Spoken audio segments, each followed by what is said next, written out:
Hello guys, it's Gani here, and today's video I will show you the tutorial if you are missing the Ask Gemini on your Google Chrome. This is new feature from Google. Here how to turn it on. So you just go to the setting of your Chrome, press settings, and then here there is an option of AI innovations.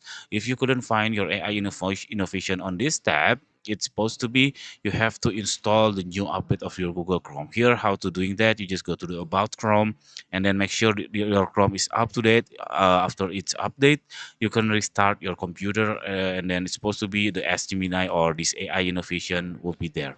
So if you're still missing the AI as Gemini on top corner here, you just click AI innovations and then click this Gemini in Chrome and then make sure you turn on this one.